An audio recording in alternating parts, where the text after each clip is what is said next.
Hey everyone, welcome to Build Your SaaS. This is the behind-the-scenes story of building a web app in 2022.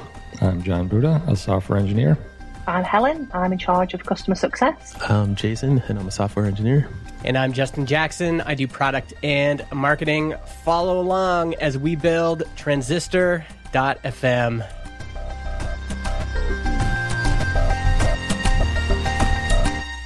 Second episode with all of us together. All right, getting the team back. Got the whole team on the call, and we just got back from our first ever team retreat in Montreal. We were there but a week ago, right? Yeah, it was a week ago. Yeah, I think we all came back a week ago or so. So we're going to talk a little bit about remote team retreats. We're going to talk about what we learned, our advice for other teams. But maybe let's start with everybody's highlight, or just one highlight. It doesn't have to be your absolute top, but who has a highlight they want to share to start? I'd say, I was just trying to think of one a little bit ago. I really enjoyed the hockey game. I don't watch sports like at all. So that was like a fun thing for me, especially hockey. But it was like a whole, like A, it was hockey, B, it was in Canada, and then C, everybody speaks French. And like the national anthem was like in French first. It was just like a completely different vibe and very fun experience. Not to mention the free food. Helen organized that one, and somehow she got us tickets where all the food was free. On that level. I don't know how I managed to do that. I'm not quite sure what kind of free tier we were on there, but we managed to get some free pizza and free hot dogs and things. That was good. I thought that dude was trolling us when we came in. He was like, you Anglos, food is free. And I was like, is he just making fun of us or something? And then we went to pay for the food, and they're like, no, it's all free. We're like, what? It definitely explained the extremely long lines. Yeah, there was That's true. The lineups Yeah. were pretty good. How is that hockey game different than watching a football game back home, Helen? Very different. Very civilized. Very relaxed. Everybody seemed to be in good spirits. It seemed to be like a very family-oriented night out, really. Yeah, it was good to see. I'm glad we kind of did that. I enjoyed the hockey game too. It was kind of a good introduction to Montreal because we did it at the beginning of the week. It was kind of nice to take part in a local event and see two teams with a long-standing rivalry compete, really. So yeah, it was interesting. What did you think of the fan reaction when Montreal scored their one and only goal? Yeah, you would think they had won the entire game or some major tournament, but no, it was just one goal, and it made it worth the while waiting till the end. People were leaving, and they still hadn't scored, so I'm glad they got one in the end. Yeah, I think the score was Toronto. This was a preseason game, so I think both teams were trying out some of their rookies, but I think the final score was 7-1 or something for Toronto. But yeah, that was fun. Two classic teams on the ice at the same time, and we had really good seats. Drank some cheap Canadian beer. Got to watch some Zambonis. Oh yeah, Jason, the Zambonis highlight. Hey, Absolutely the highlight of the game. Always the highlight of hockey. You didn't approve of their the way that they cleared the ice. You thought it could be better. They could have optimized it. Most definitely.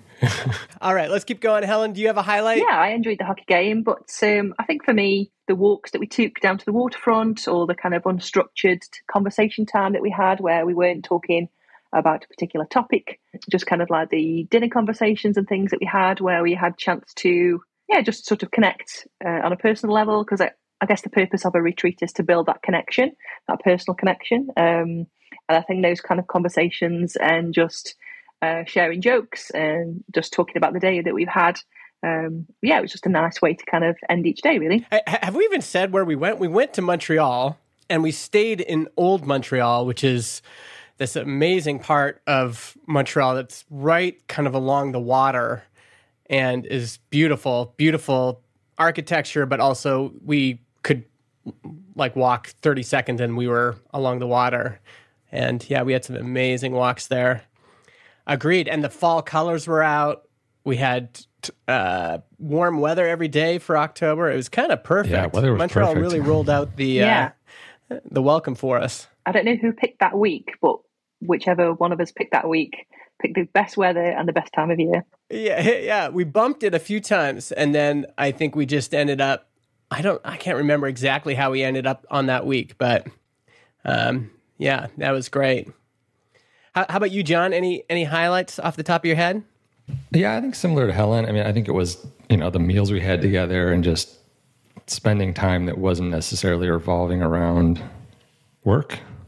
And because we do that all day online, and, the calls we have remotely are around work and planning features. And it was just nice to connect with everyone in a more personal level and get to know each other a little better. And yeah, totally. I think it was the unstructured time. We're just hanging out.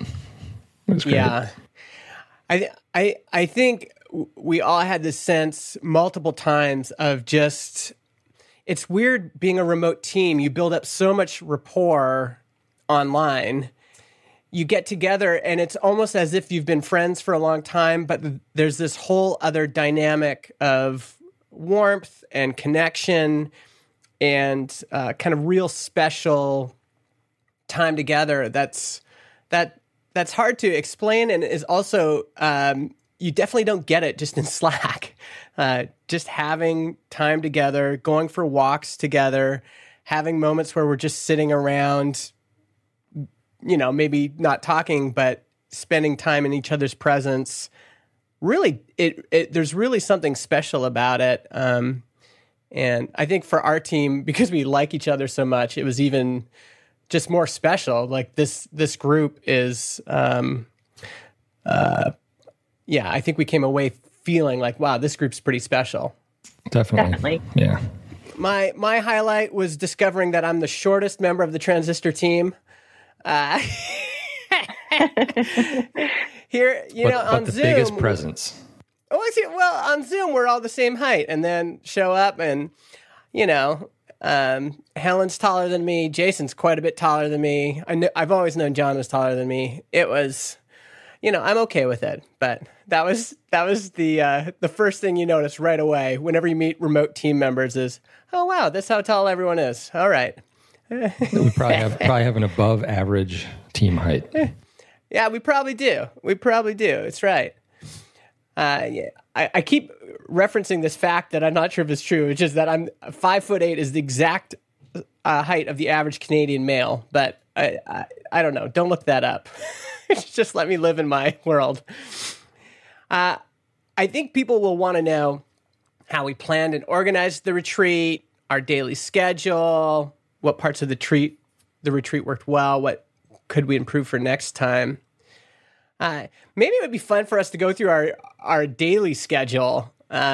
This part was not super planned. Our document had like AM, afternoon, PM, but what was the daily cadence that we kind of fell into? I can try to run through it. Yeah, I think it worked pretty well without really much planning. It's sort of planned. It sort of worked itself out, I think. And everybody was coming from different time zones except Jason. So everyone sort of had different sleeping schedules maybe, or levels of tiredness depending on the time of day. But generally we would everybody would wake up on their own. We all had our own rooms. I think we got breakfast in the room or downstairs, a small breakfast, sometimes together, sometimes not. And then we'd sort of just, as a group, text each other and say we're up, and a couple people might go to get coffee next door if they need more. A couple times people went for a run in the morning. So we were along the water. There was a nice path to run on. And then we sort of lazily met up in the penthouse area, which we had a big meeting area, a couple couches, some tables, around 10 in the morning. Yeah.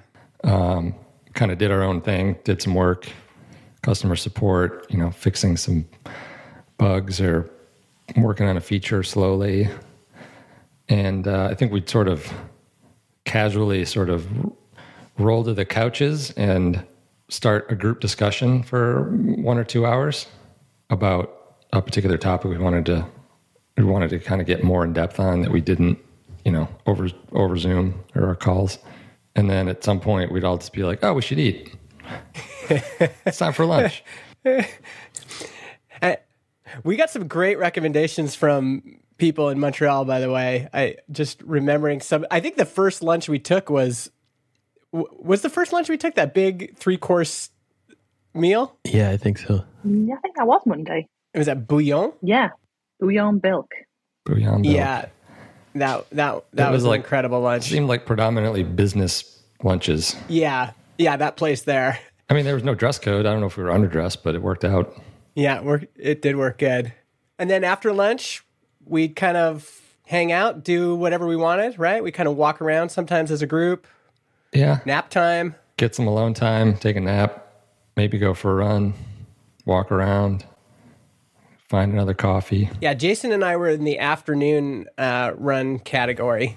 Yeah. Yep. I did too. I always had intent. Well, I guess I ran once in the morning, but my intentions is always to run before everything, and then I just don't. Yeah. Yeah, and then in the evening, we'd have dinner again. It was usually, we ate really well. I think I don't want John to look at the expenses for this trip, but I felt like the money on dinner was well spent. Oh, I looked. And then usually after dinner, we'd come back and sometimes hang out in the penthouse. You guys introduced me to Mr. Robot. We watched that all together. Yeah, I think that was because you were talking about how much you liked the movie Hackers. Yes, but I wanted to re-edit it without. I wanted to make a fan edit. Yeah, Mr. Robot's good. I've since shown it to my kids since we got back. We're on the Mr. Robot train now. Have you progressed beyond episode 1? No, because I showed them episode 1, and tonight's Friday, so movie night. Well, we'll probably watch episode 2. Nice. What were some of your thoughts about the schedule?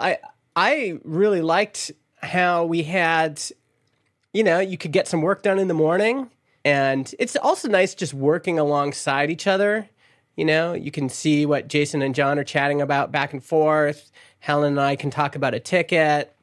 There's just like this nice, even if we're working on our own things, it's just nice to sometimes be in that open office mode, and then to have a focused discussion every day. I thought was great. We did have some discussions planned out that we knew we wanted to cover, which we did. Yeah. But before we get into that, any comments on the schedule, Helen or Jason? Thoughts for other teams? Should other people do that too? Yeah, it worked really well. It seemed to be quite flexible. We had a little bit of structure in mind that we all knew we would be discussing a particular topic each day. So we tried to kind of prioritize doing the sort of business as usual tasks first thing. So with me coming from a different time zone, I was probably waking up a little bit earlier than usual. So I had a little bit of time before we got together to sort some customer success things out, which meant we had the sort of morning to discuss remaining issues or topics, and just sort of have an opportunity that allowed us to kind of come up with new ideas and talk about future features as well. How about you, Jason? What did you think of the schedule? It was good. Originally we were talking about like a 10 o'clock start, and I'm like, that's pretty late. But I settled into that pretty quickly. I have a toddler at home, so the opportunity to not get woken up at some ungodly hour was pretty pleasant. Yeah. A couple days I took the opportunity to wander about, have a coffee, sit outside. So that was nice. It's a team retreat, but I think there's also this other thing about getting away from home as an individual that gives you time, time to be by yourself in a different place, time to walk around a beautiful neighborhood or a beautiful setting, reflect on your life, reflect on work. I liked having those times,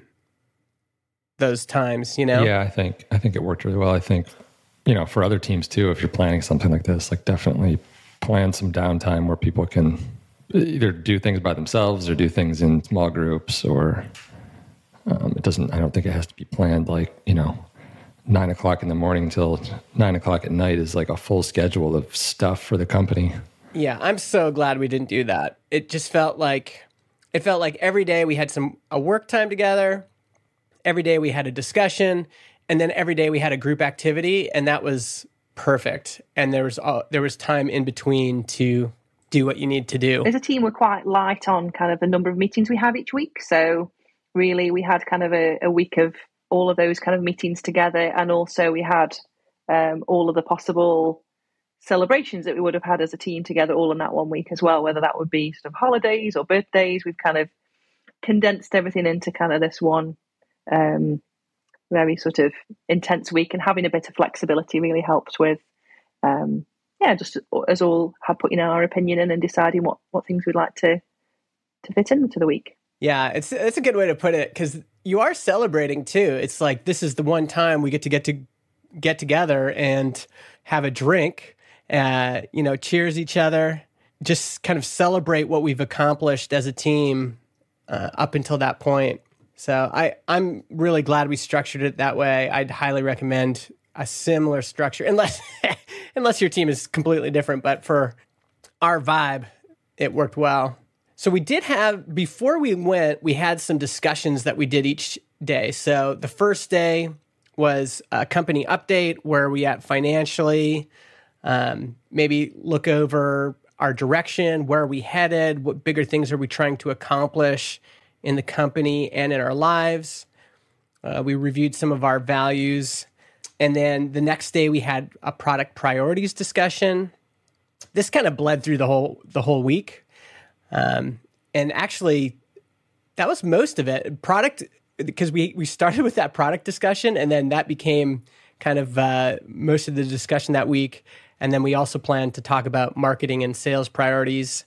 I also put this category called open air discussions, which was just to make time for people to bring up issues, things they'd like to be more involved with, things they'd like to change, things that need clarification. And I think that was kind of sprinkled throughout the week. For you folks, what came out of the discussions? Like, what was good about it? What were some of the things that were helpful about it? Comments about it? I mean, for me, a thing I'm always trying to figure out is like where we're headed as a company. And there's a lot of ways there's a lot of, I guess, kind of end goals for that, and to really understand, like, it's hard to hash that out in like small bits and pieces. So like talking about that stuff deeply with everybody, and just like picking up like the vibe on like how people are feeling about things and what they want to do, and was really useful, and a good way to understand where everybody's at. And in high fidelity, like, I'd say a central issue at this point is, where do we want this company to go? Like, what is there a longer term objective? And the central tension there is probably, are we going to try to build this thing bigger in the sense that it could be acquired, or bigger in the sense that we could, I don't know. I think acquisition is like the main question. And then on the other side of that tension is, especially for John and I, but I think for all of us, we created this company to have a better life, and to really have a calm life. And I think figuring out those things when you're in person, it's like one person can speak and then the other person can speak, and there's just this high bandwidth kind of conversation. And then later on, you're out for drinks and you can keep talking about it. It can just kind of flow and leak out as we went along. Do you feel like we made progress on that tension at all? Yeah, I think one thing that you do get to notice in person more so than when we're remotely is people's enthusiasm. So when a particular topic comes up, I guess at the beginning of the retreat, perhaps people are perhaps a little bit starting to introduce themselves to each other, and the sort of more detailed conversations perhaps come out later in the week. But you kind of really pick up on the enthusiasm people have for particular topics, whether that's certain features or certain future directions of the company. And that makes a big difference to kind of feel that enthusiasm in real life. Yeah, like Jason, while we were having this feature discussion, Jason brought up this idea of kind of how we're going to organize networks and higher level grouping features within Transistor. And I think after you pitched that, Jason, there was like this kind of palpable like enthusiasm about that particular direction. Did you feel that too? Yeah, for sure. And it's like something we've briefly talked about before, but not like, I don't think anybody sort of like deeply thought about it. So like as soon as the idea was out there, everybody was kind of iterating on it and throwing out things that could be done with it. And it felt like it had kind of become everybody's feature that we wanted to work on. Yeah, the feature discussions, I think, worked really well in person. Like we've never done that before, but it felt quite a bit different than us just planning things over Zoom. And I don't know if that's because you're just in people's presence and you can pick up on, like Helen said, the excitement a little easier. But also, like, you can keep talking. We kept talking about those topics later in the day. We didn't just stop necessarily. So you can kind of keep the discussion going. Whereas if you're remote, you might throw some things in Slack, but it's not in person. It's not quite as detailed. And I think it can, like, the excitement can maybe fade away easier if you're not together. So I really enjoyed the product discussions. Like I haven't had that in a while on a team. Justin, you and I, like, we got together in, was it January? Yeah. And yeah. We did some of that, and that felt similar, but it was quite a bit different with, Helen and Jason there as well, kind of just spitballing and throwing ideas back and forth and like riffing on each other and, oh, what about this? And kind of get a better sense of, how excited people are and just different ideas of how the feature could work. And that was good. And I think, there's a few things. One, for me, I've been working remote and then I worked independent for quite a while. So I think my last job where I was like in a room with people working through ideas was probably 2015 or 16 maybe. I can't remember. So it's been a while since I've been in a room, kind of all working on something together. And this old cynical version of me was like, like all those meetings we used to do at those old companies were such a waste. But this was like a new version of that really felt good. It was like, oh, wow, like we've been missing this. And as we try to figure out, like we're still like figuring out how to work together, it became so clear to me that for a remote team to really figure out how to work together, they need to spend some time together. Because it kind of sifts out all of the rough edges. At the end of it, you have a little bit better sense of how you can work. And then we did, I can't remember if it was you, Helen, that recommended this but we ended up changing our weekly meeting, our weekly Zoom meeting. Do you want to describe what we changed, Helen? So normally we would have a full meeting on a Thursday that would be centered around customer success, whether that would be feature requests or issues that we want to solve or things that are frustrating for customers that we want to improve upon. And because we have this kind of this sort of feature set that we want to work on as a team as well, we've decided to kind of split this meeting a little bit. So we have a first part of customer success where we talk about the requests people have asked for. And then we have the second part, which is more focused on a particular feature that we would like to dive deeper into as a team and sort of shape and move something forward. I think sometimes the meetings we have contain a lot of ideas, whereas the structure that we've moved to now seems to be a little bit more laser focused on one particular thing. We move things forward better. And I think one of the benefits of the retreat is our remote product discussions since seem to flow a little bit better as well. Mm-hmm. Yeah, that was a big improvement. And even there's sometimes a disconnect. Again, maybe this is because it's been a long time since I've worked on a team. Maybe because it started out with just John and I, and it was just easy for us to just keep throwing things over the fence to each other. But I think once we had two more people, once there was four of us, for me, there was a bit of a disconnect between like, we've got ideas, and then one, I think for John and Jason and everyone else too, we've got ideas, and then how do those ideas become a practical plan to actually build something? And we've been loosely following Basecamp's shape up process, but often it felt like in Slack, the feedback was, we really need to like nail down what are the first steps for us to start working on this thing? Like, how do we get this thing to the point where we can put it in our project management software and start working on it? Would you agree with that, John, Jason, Helen?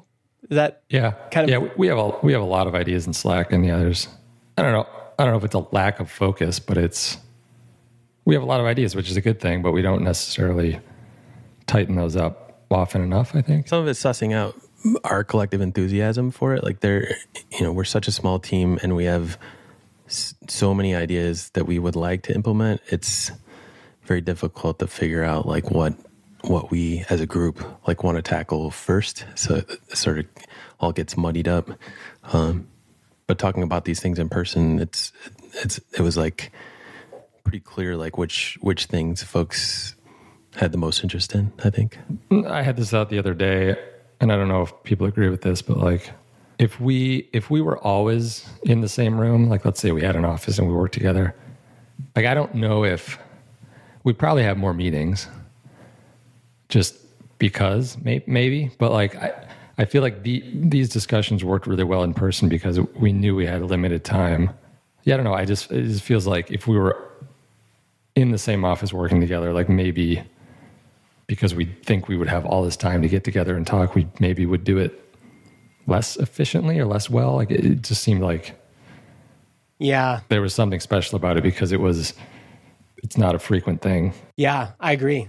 I think it did almost feel like we could probably do something like that twice a year, but I definitely felt like we had the time. We knew we only had a week together, and it was also became clear like we really only have time for like one focused discussion a day if we're going to keep this kind of schedule. And so every morning I was kind of like, okay, yeah, we got to move over to the couches and talk because that's going to be our moment to have that conversation. And if we don't do it in the morning, it might not happen. I thought that was great. And the other thing I felt like was really great is we really hammered kind of these discussions out, all these feature ideas. We got to like, what does an initial version look like? And that seemed to really clarify things. And when we got home, we put that initial version kind of in a shaping doc and then worked through it together just in Google Docs. Yeah, I mean, we definitely didn't finalize these ideas by any means, but it was definitely a good jumping off point to start shaping it and try to figure out how to build this thing in pieces or all at once if we need to or whatever. But so let's quickly go through which parts of the retreat worked well and what could we improve next time. I thought the location was great. People asked us why we chose Montreal. I think just because it's one of the most unique cities in North America. It was first time in Canada for Helen. Is that right? Yeah, that's right. Yeah, good introduction to Canada. I think part of it was like centrally located for all of us, sort of. Yep. Right. Mm-hmm. Like Helen's coming from the East, Justin's coming from the West, Jason and I are coming from the Midwest. It was all like kind of in the middle. Has anybody actually triangulated the central spot between? I did put it in they have these online mapped things like meet in the middle. And it's roughly, Helen's flight and my flight were roughly about the same. You folks were more, well, Jason, you're east, and then John, you're more central. So yeah, John Young Fook, I think from Banner Bear said somebody should build just a tool that triangulates team retreats based on a number of factors. So not just distance, but maybe cultural cities or attractions or, time of year and maybe other events that are happening the same time. I think that's a cool idea. I don't know if you could make a business out of it, but it'd be a cool little tool that we would definitely use.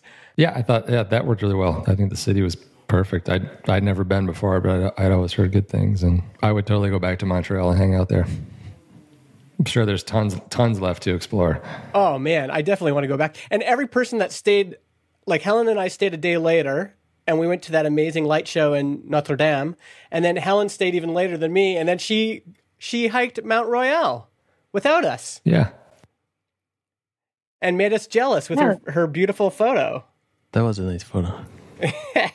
Yeah, I couldn't leave without actually going to see the park and go to the mountain. What'd you folks think of the hotel? We stayed at Epic Montreal, right on in downtown there. Old Montreal there. Yeah, it was a great hotel. It was quite a small hotel, which was kind of good for us. It kind of felt quite personal. We were probably the biggest group that was staying there. So yeah, it was very, very nice. It felt like we were the only people there some days. Yeah, I mean, there was probably 10 rooms total in that place. Maybe. Yeah, there wasn't very many rooms. It was nice and small. And I think Carl Alexander from Mega Maker is the one that pointed me that direction. I just asked for recommendations for hotels, and he had a friend at that hotel. The penthouse was pretty awesome. It felt like it was in terms of a place for us to all hang out in. Had some quirks. It had some quirks, but it was like the one quirk was that it has a pitched ceiling, right? Is that the way you say it? A pitched ceiling? I think so. Yeah. Yeah. So Jason had to walk sideways sometimes to get around there, which is fun. It's not that unusual for me. Yeah, it had this cool loft and dining table, kitchen, separate area for TV watching, separate area for like couches and hanging out. So there's like some distinct areas. And depending on our mood, sometimes we would all hang out in the kitchen, just on the bar stools. Sometimes we were watching TV. Sometimes we were at the dining table. Sometimes we were in the other kind of coffee place. Had some outdoor balconies. I think some of the recommendations that we had really helped to point us in the right direction, whether that was restaurants, places to visit, the hotel, things like that. So having a city where we perhaps have connections with people who are already there was helpful, and also to arrange like meetups and in-person coffee chats, things like that. I tweeted about our trip quite a bit and asked folks if they were, had recommendations. I emailed a list of customers who are in Montreal and said, hey, we're in Montreal for a week. If you'd like to meet up, let's find a time. And then I just sent them to a reform form that had a bunch of options. So Helen and I met with a group of our customers at MedPlan, which is a communications agency in Montreal. That was really helpful. We came back fired up from listening to all their product feedback.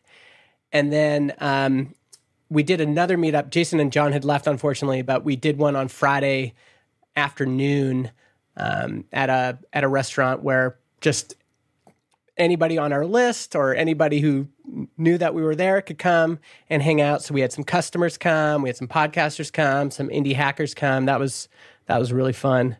Yeah, I love that part personally. I love like doing a few customer things on top of the meetup, and we had the space to do it. So yeah, that was great.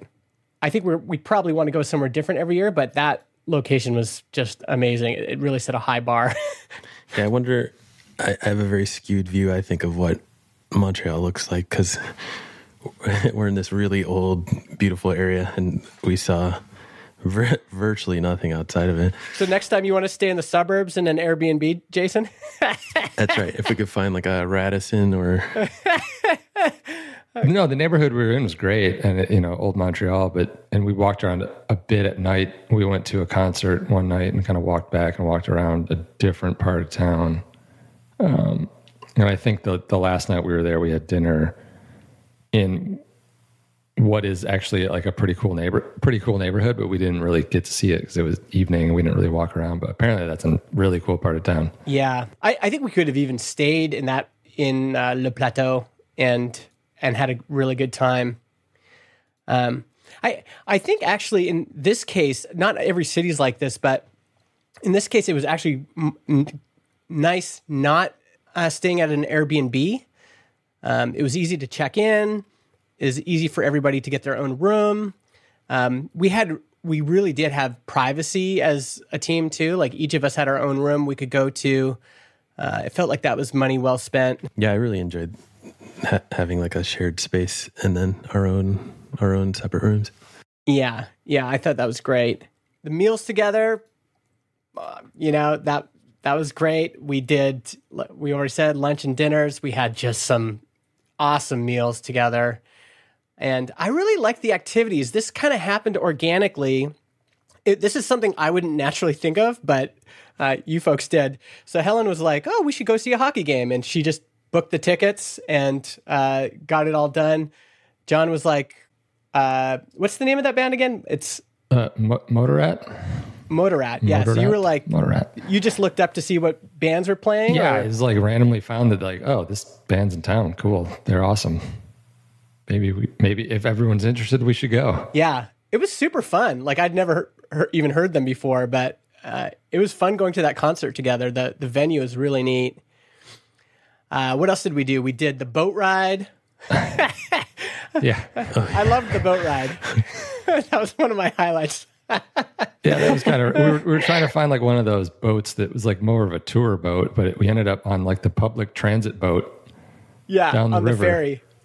Yeah, the ferry. It was great there. It was great, yeah. That thing was fast. It was a really fast boat. Yeah, it was super fast. I got some great like sunset photos on the way back on the water. Justin got to practice his French. Oh yeah, I cornered this old French couple and just wouldn't I wouldn't leave them alone. Just kept practicing my French. I got an education in French politics, French history, English-French relations, East-West relations. We covered it all. The other thing that worked well is I'm so glad that everybody took time to take photos. We have so many great photos that we shared with each other in a shared album. And especially, I mean, I'm built like this because I'm a dad, but I was trying to be deliberate in saying, oh, let's get a photo taken. And if we can find someone to take a picture for us, let's do that. And so we got a few, I mean, like 70% of those photos are not great. And then a few worked out. And we just got this great photo of us with the Ferris wheel behind us and all the fall colors. And we just look fucking golden out there. That lady was a pro, total pro. Yeah, that lady we asked was a pro. I really liked that part, and everybody contributed by taking photos, and I thought that was great. I do think at one point, next retreat, I want to get a professional photographer to come in and take some photos, because those assets of us hanging out or doing work or having a discussion are just so valuable from a marketing perspective. So valuable for even just, we could also do headshots then. I think having a professional photographer would have been a nice addition and probably not that much more money. Just have someone come in to do some really nice photos that we can use in press releases and blog posts and tweets and also for us to all have uniform headshots if we wanted. I thought that would be good too. Any other thoughts on what we could improve for next time or other advice we would give to teams to close this out? I think one of the things that really worked well was obviously you, Justin, you kind of led the group in terms of a lot of the product discussions. I guess if you have a larger team, it might be nice to perhaps rotate who that responsibility falls to each day. So there's an opportunity for like each person to step up and take ownership of a particular feature or a particular talk for the day, so that you can also enjoy being part of those discussions without having to lead them all the time. Oh, we should do that next time. We should just have someone lead every day. You need to force us into the leadership position. Yeah.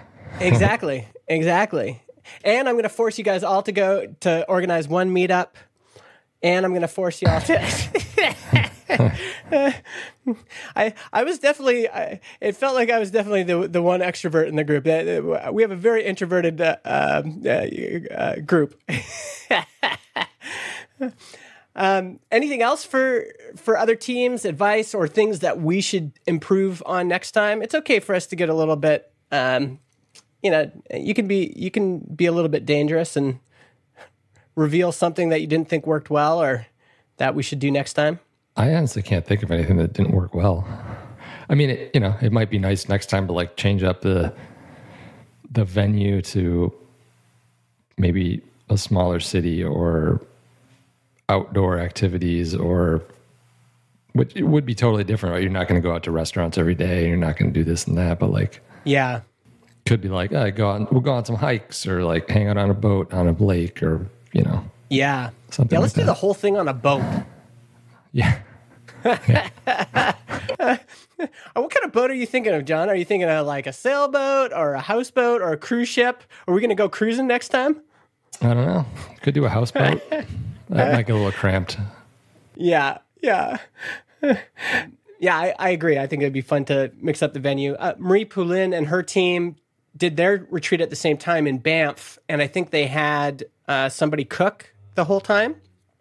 So they didn't go out for meals as much, but they had really amazing meals inside, and then they had all the hiking and other things to do outside. Yeah, I think that'd be great. If you have questions about the team retreat we didn't cover, reach out to us on Twitter. All of our Twitter handles are in this episode. You can also, if you're on the web, look at our people profiles, which is a new feature we just released. Every Transistor customer gets to set up hosts and guests, and they get a photo, they get a link, they get a social media link. So if you're looking for any of our Twitter handles, they're all there, sas.transistor.fm. John Buda, we have some people to thank who have been supporting us for such a long time, even when we don't release an episode every week or every month even. Big shout-outs to these people. John, do you want to go through the list?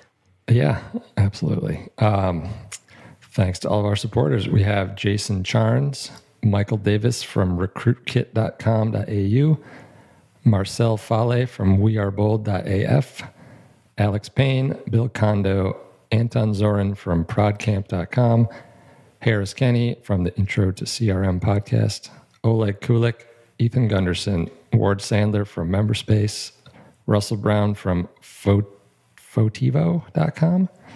Yeah, that's right, yeah.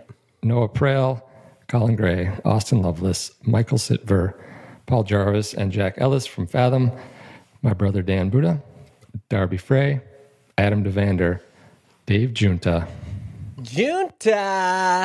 who actually, I forgot, he's got his own people profile. If you go to sas.transistor.fm/people, there's Dave Junta. You can see what he looks like. You can go and click on his profile, hear the episode he was in. We got to have Junta back, I think, on the show. Absolutely. We should. Yeah. And we have Kyle Fox from GetRewardful.com and Simon and Vulcan. Can you explain this one? This looks different to me. Yeah, this is a new Bootstrapper podcast Simon and Vulcan are doing. ShipSaaSfaster.com. Worth listening to if you like the Bootstrappers talking to Bootstrappers every week format. Kind of feels like an early Build Your SaaS podcast. Worth checking out. ShipSaaSfaster.com. Thanks, everyone, for listening. Thanks to Jason, Helen, John for being here. And we'll see you next time we record an episode. Glad we got this one out. Talk to you later.